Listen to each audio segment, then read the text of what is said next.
जय माता दी। आज गुप्त नवरात्रि के तीसरे दिन आइए सुनते हैं दुर्गा सप्तशती का तीसरा अध्याय। महर्षि मेधा ने कहा, महिषासुर की सेना नष्ट होती देखकर उस सेना का सेनापति चिछुर क्रोध में भर देवी के साथ युद्ध करने लगा। आगे बढ़ा, वह देवी पर इस प्रकार बाणों की वर्षा करने लगा मानो सुमेरु पर्वत पानी की धार बरसा रहा हो। इस प्रकार देवी ने अपने बाणों से उसके बाणों को काट डाला तथा उसके घोड़ों व सारथी को मार दिया। साथ ही उसके धनुष और उसकी अत्यंत ऊंची ध्वजा को भी काटकर नीचे गिरा दिया। उसका धनुष कट जाने के पश्चात उसके शरीर के अंगों को भी अपने बाणों से बीध दिया। धनुष, घोड़ों और सारथी के नष्ट हो जाने पर वह असुर ढाल और तलवार लेकर देवी की तरफ आया। उसने अपनी तीक्ष्ण धार वाली तलवार से देवी के सिंह के मस्तक पर प्रहार किया और बड़े वेग से देवी की बाईं भुजा पर वार किया, किंतु देवी की बाईं भुजा को छूते ही उस दैत्य की तलवार टूटकर दो टुकड़े हो गई।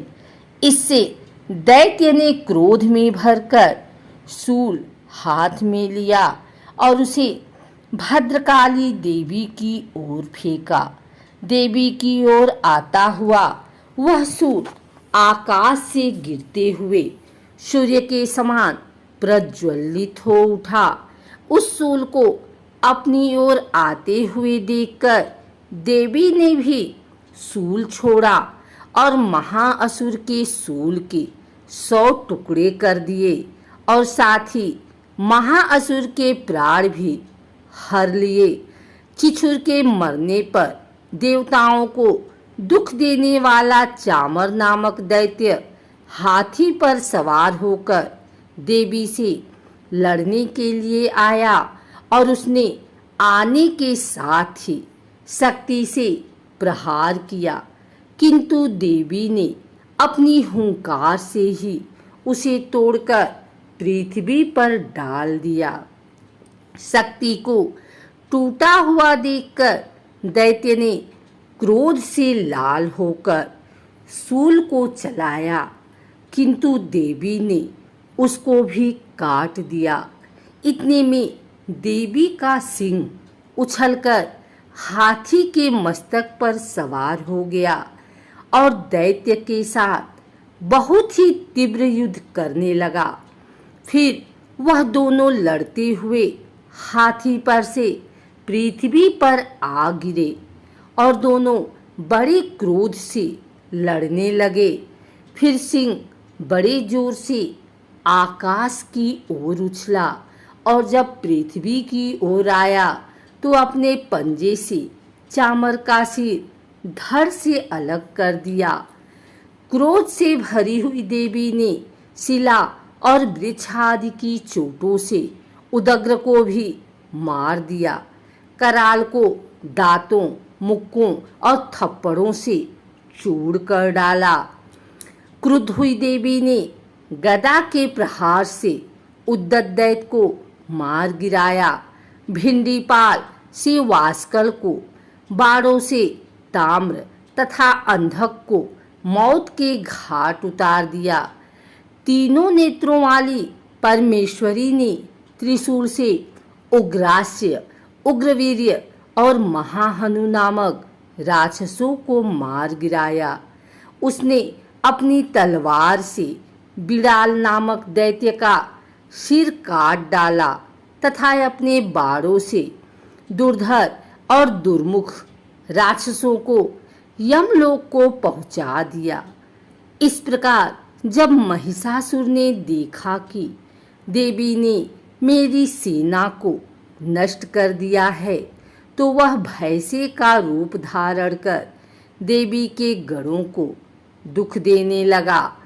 उन गढ़ों में कितनों को उसने मुख के प्रहार से, कितनों को खुरों से, कितनों को पूंछ से, कितनों को सींगों से, बहुतों को दौड़ाने के वेग से, अनेकों को सिंहनाद से, कितनों को चक्कर देकर और कितनों को श्वास वायु के झोंकों से पृथ्वी पर गिरा दिया।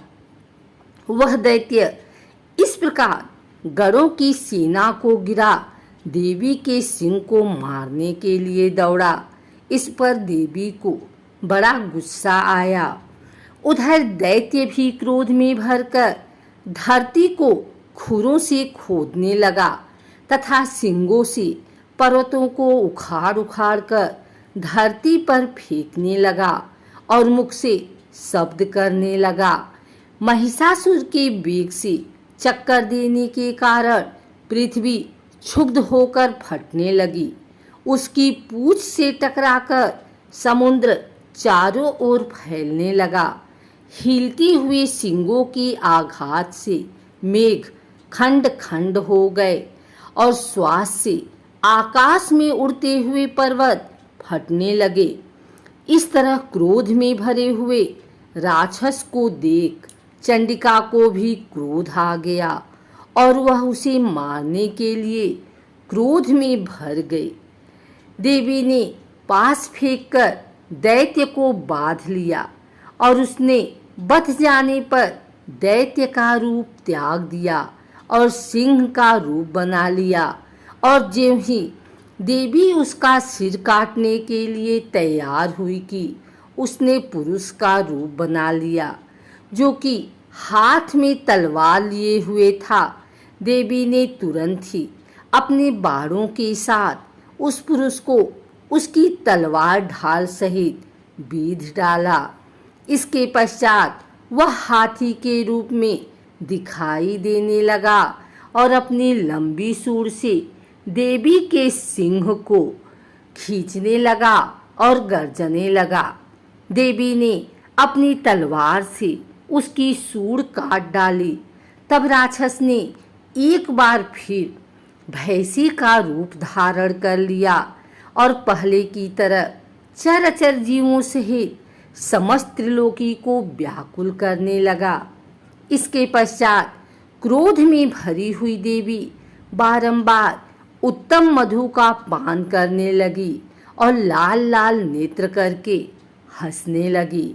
उधर बलवीर्य तथा मद से क्रुद्ध हुआ दैत्य भी गरजने लगा। अपने सींगों से देवी पर पर्वतों को फेंकने लगा। देवी अपने बाणों से उसके फेंके हुए पर्वतों को चूर करती हुई बोली, ओ मूढ़, जब तक मैं मधुपान कर रही हूँ तब तू गरज ले और इसके पश्चात मेरे हाथों तेरी मृत्यु हो जाने पर देवता गरजेंगे। महर्षि मेधा ने कहा। यूं कहकर देवी उछलकर उस दैत्य पर जा चढ़ी और उसको अपने पैरों से दबाकर शूल से उसके गले पर आघात किया। देवी के पैर से दबने पर भी दैत्य अपने दूसरे रूप से अपने मुख से बाहर होने लगा। अभी वह आधा ही बाहर निकला था कि देवी ने अपने प्रभाव से उसे रोक दिया। जब वह आधा निकला हुआ ही दैत्य युद्ध करने लगा तो देवी ने अपनी तलवार से उसका सिर काट दिया। इसके पश्चात सारी राक्षस सेना हाहाकार करती हुई वहां से भाग खड़ी हुई और सब देवता अत्यंत प्रसन्न हुए तथा ऋषियों महर्षियों सहित देवी की स्तुति करने लगे। गंधर्वराज गान करने तथा अप्सराएं नृत्य करने लगी।